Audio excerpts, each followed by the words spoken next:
Hello, and welcome to another episode of Mind of Steele. This is the approximately weekly show in which I, your friend Reynard Wilson, delves into the murky world of one man. His name is Mark Steele, and he's been described as Britain's most ludicrous conspiracy theorist. But today, you're in for a bit of a treat, because we don't just have Mark Steele. Today, Mark is joined by Susan Pearce from Eden's Living TV, which, in case you don't know, is one of the world's foremost informative channels on naturopathic and natural medicine. This conversation came from a BitChute channel called Trollcatcher General, which I am reliably informed is Mark Steele's official channel. So if you want to know where we're getting this high quality material from, that's it. Good afternoon. Good afternoon. Susan Pearce here with Eden's Living TV. We've got a brother from another mother across the pond, one of my warriors. We're going to be talking about 5G and electromagnetic radiation and the effects of what it does to the body. Welcome, Mark Steele. There's a great connection between these two. They seem like they're almost made for each other. In fact, I think Susan might be Mark Steele's future wife. I have a military contract moved in behind me. He is using a Netgear nesting system, tagging me and blazing my house, and I have a directional energy line. I'm being burned. I'm sagging because of radiation. They're murdering me. It's a soft kill. Soft kill. Well, there's two parts to 5G. One, soft kill. You know, this whole virus thing's just basically a cover for the 5G installation. It's radiation poisoning. Radiation You've been played. You've been played. Radiation poisoning. Well, I bet that Susan Pearce and the neighbour, which for no particular reason she presumes is a defence contractor, I bet they have the jolliest conversations, don't they? When she will occasionally knock on the door and accuse him to his face of targeting her with an energy weapon, which is causing her face to burn and sag. There could be, I can't imagine any other plausible cause of a face starting to sag as you enter maybe your 50th or 60th year. No.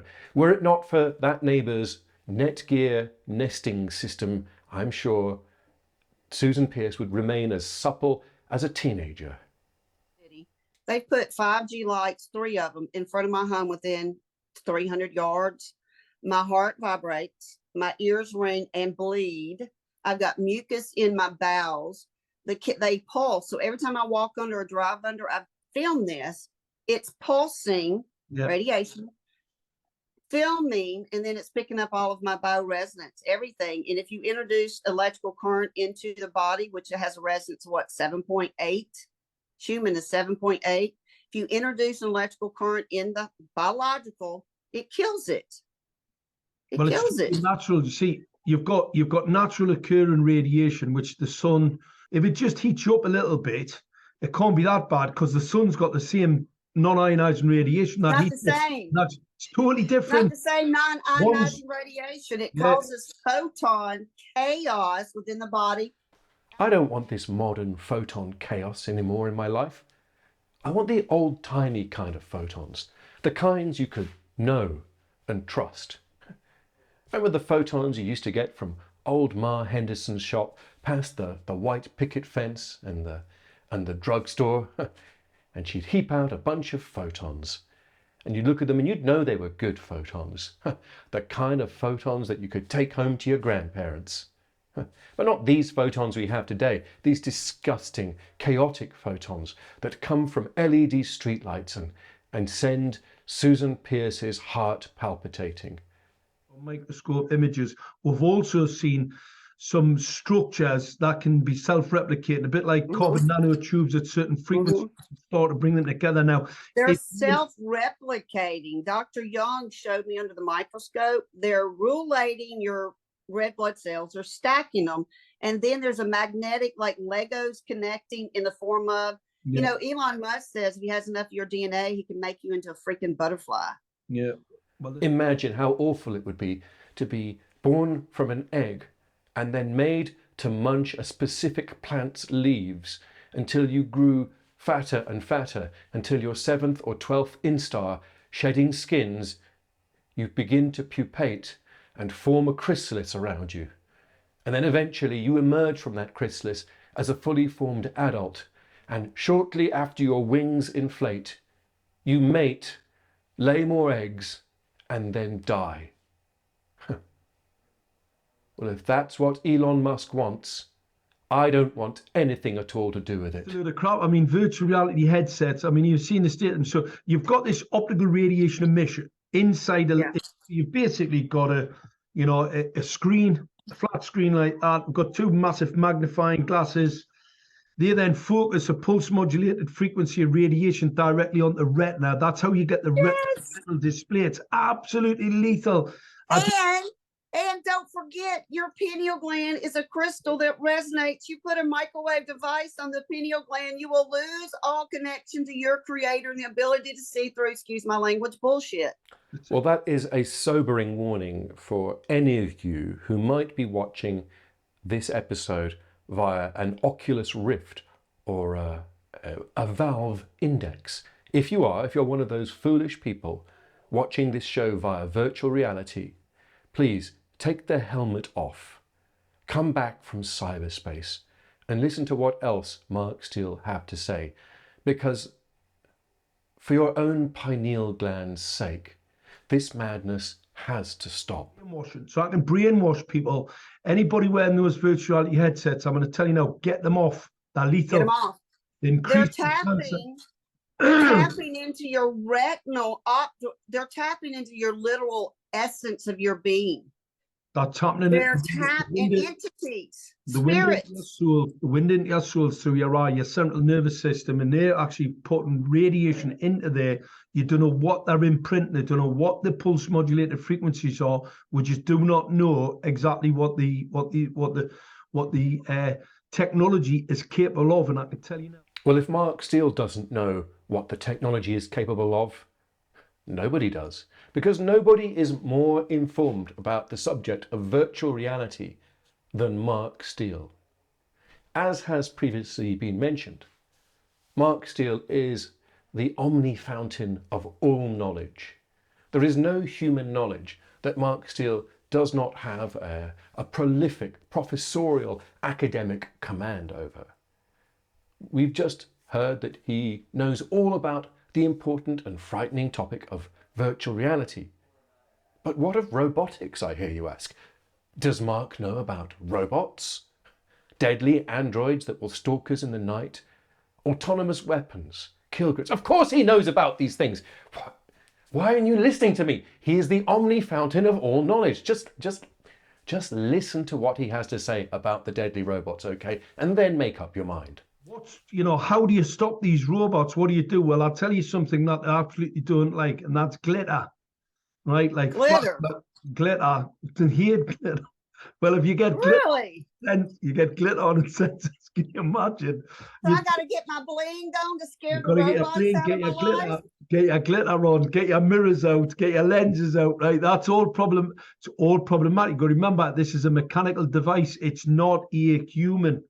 So and it has no emotions. I swear I got it. I swear I know clones. I promise I would put my hand on a Bible like they're clone. Of course the robots are afraid of glitter because they're not human. If they were human, they would love glitter. So how do you tell whether somebody is a robot or not? Well, you simply throw glitter at them, and if they recoil in horror, or perhaps wither up, or explode into a mass of sparks and melting wires, then you know for sure that they were a robot. Yeah.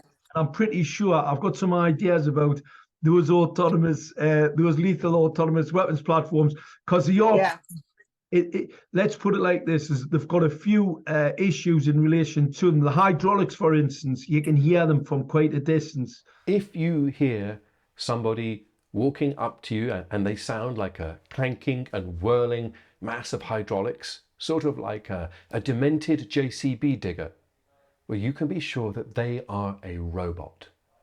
Don't trust them with anything important, such as your bank details or your social security number, because no doubt that information will be sent directly to Bill Gates, who will use it for some nefarious purposes. Only trust people made of flesh and blood. And they've also got, they need energy. Now they're talking about wanting to charge them on the fly. So that means, they're going to put larger amounts of energy in air. Now the problem Oh my gosh. and that's a problem. Oh my gosh. If they take We out already just got poisoned in Ohio, and now they're about to set fire to the original grid. they'll take the grid out. Oh no, not only has the great state of Ohio been poisoned, but robots are coming to set fire to the power distribution grids of Ohio, Kentucky, and now England. Dear old England. Will we be safe from the robots? Iron and clay don't cleave either, Mark. Did you know that? Say that again? Iron and clay don't cleave. Like the Bible says, iron and clay doesn't cleave. The 10 toes of Nimrod are the 10 kingdoms of iron and clay that give their power over the UN in the end. Where Russia, the Great Bear of the North, and the 2 million come up the Euphrates, and the Euphrates is dried up. China's going to march up the Euphrates, come with Russia, attack Israel, and then, boys and girls, the fun will begin. Yeah. Right, we're running out of time. So what I'll do, I'll see, right. And how do I send it to you? Just send it through my email and I'll upload it. All right, excellent. Just look at Mark Steele's bashful face. The reason he wanted to end that conversation so quickly is because he can tell that he is out of his league. Look at her, the beautiful, stellar Susan Pierce, her beautiful blonde locks, her ineffable wisdom. Mark is in love. But Mark, don't be down. You can travel to rural Kentucky and meet Susan Pierce. Maybe you could start a farm together. Maybe you could have a few more kids. It's not too late. And maybe you could tackle that defense contractor who has the Netgear nesting system adjacent to Susan Pierce's house. And together, the two of you could live in rural isolation, free of radio waves and microwave beams and collimated signals. It's what we all want.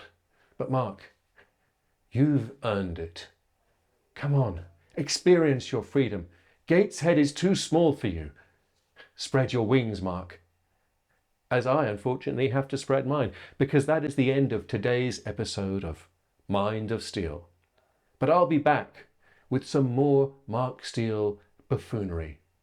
You can count on it.